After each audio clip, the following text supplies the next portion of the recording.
Olá pessoal, tudo bom? Sou o professor Nelson Adria. Venho aqui rapidamente falar um pouco sobre o recuo de Elon Musk em relação à decisão da Suprema Corte aqui do Brasil.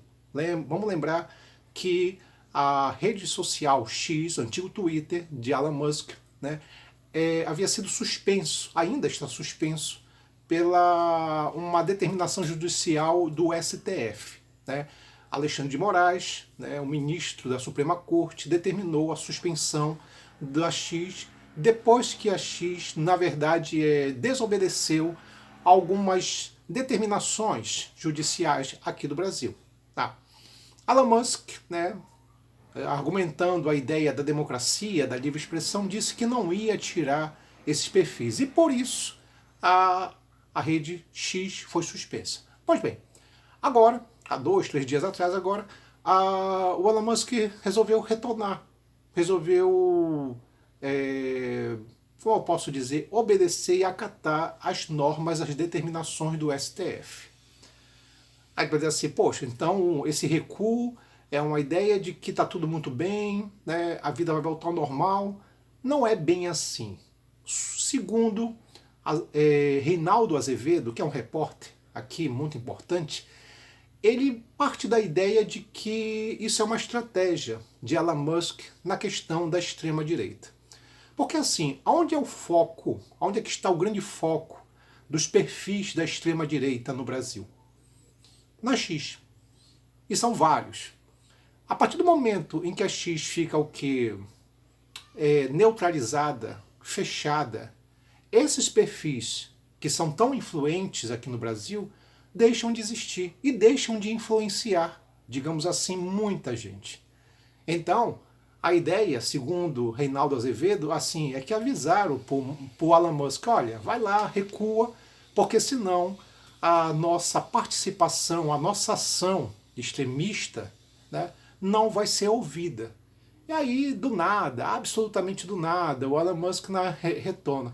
É claro que alguns podem dizer assim, Nelson, mas isso tem muito a ver pelo fato de que houve uma multa, né, determinada pelo Alexandre de Moraes para que a X pudesse pagar, né, algo em torno de 5 milhões por dia. E que isso, se isso não fosse possível, quem pagaria seria uma empresa, uma outra empresa do Elon Musk, Starlink. Né? E isso seria um dos motivos. Tem um pouco disso também. Porque normalmente o grande empresário, uma coisa que mexe muito com a cabeça do cara é o bolso dele. Né? Então, nesse caso, uma outra empresa ia ter que pagar a multa da X. Tá? Mas, em geral, o que o Reinaldo Azevedo parte de um princípio, de um modelo, que é bem interessante a tese dele, é de que, na verdade, a X neutralizada, fechada, os perfis extremistas não podem atuar. Não podem, na verdade, desenvolver as suas ações de influência. Aí tu pode dizer assim, Nelson, como assim? Me dá um exemplo.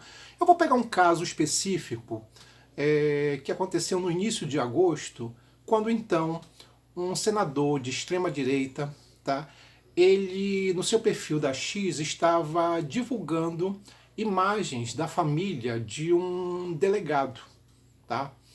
E era imagens da filha e da esposa, certo?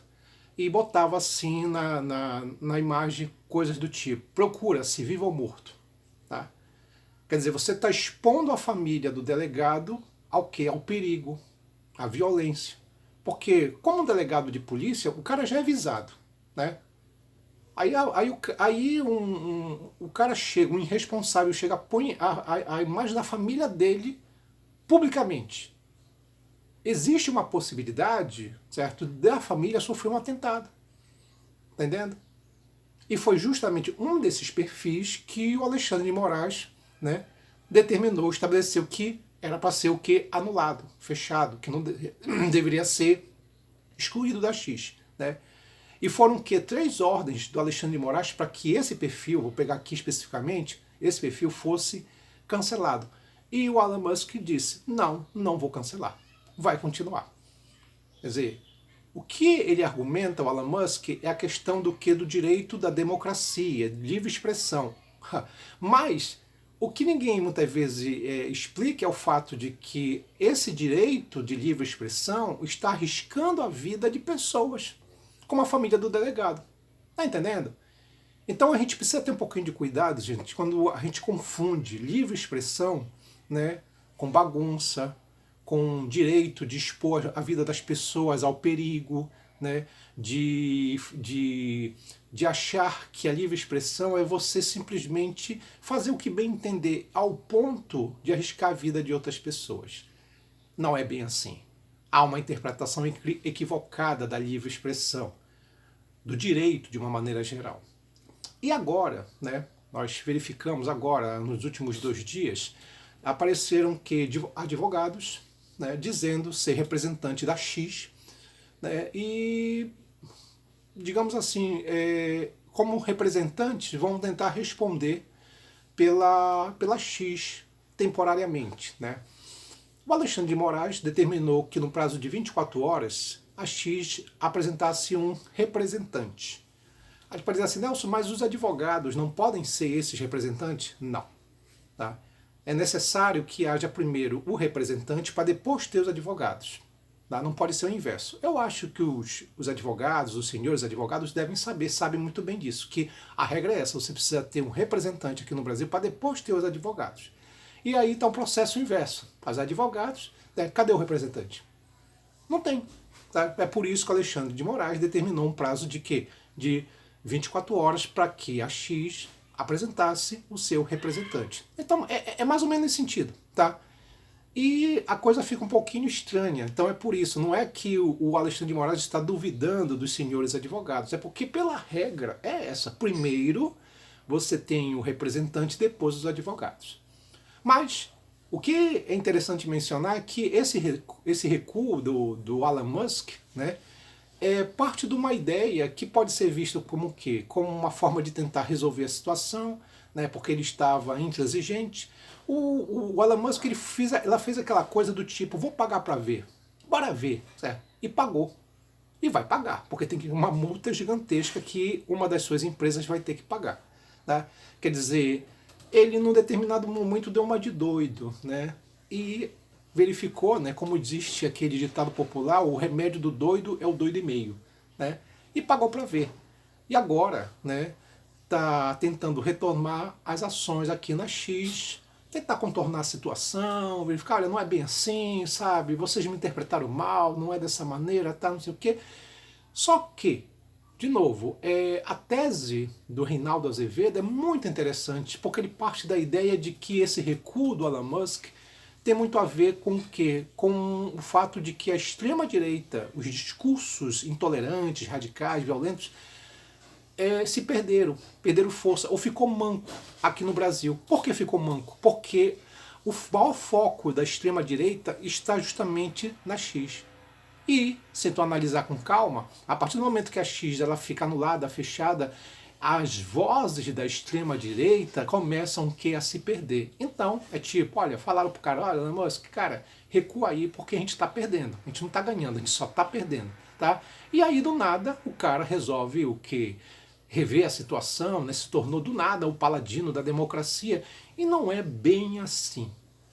Na verdade, o Reinaldo Azevedo ele parte da ideia justamente de que existe sim uma ideia de uma estratégia, né, meio que um estilo meio coringa, né, muito interessante que esse estilo coringa, ele até faz essa noção, o Reinaldo Azevedo, de que existe um coringa, assim, quer dizer, uma parte Elon Musk, outra parte coringa, quer dizer, o cara diabólico, estratégico, é bem interessante a tese dele nisso. Então, o que vai acontecer? Ele vai recuar, a tendência é a X voltar ao normal, e o que vai acontecer? De novo, aqueles perfis autoritários, extremistas vão começar a atuar de novo. E é preciso que isso seja feito logo para a extrema-direita. Por quê, Nelson? Porque as eleições estão muito próximas. E nas eleições, e as eleições muito próximas, você não ter um foco, você não ter, por exemplo, um espaço onde você possa usar, desenvolver as suas ações, as suas ideias intolerantes e radicais, é muito ruim. Então avisaram pro cara, olha, Elon Musk, para com isso, velho. A gente está se perdendo, a gente aqui não tá sendo prejudicado com essa tua atitude. Então a tese do Reinaldo Azevedo é muito nesse sentido. Eu acho interessante, tá? E mencionar que a tendência daqui para frente o que é a X voltar ao normal e também voltar ao normal o que os perfis autoritários. E de novo, quando isso acontecer, provavelmente vai ter uma outra intervenção do STF, né, para que alguns perfis sejam retirados. E aí, de novo, Elon Musk vem com aquele discurso de ser o paladino da democracia, estão tirando o direito de livre expressão, aquele papo furado que a gente conhece muito bem. Então é complicado, é difícil. É um jogo, tá? Eu volto a dizer, o Elon Musk é um gênio em algumas áreas, mas em outras ele é um cara bastante diabólico. É isso, pessoal. A gente fica hoje por aqui. Um abraço. Até mais.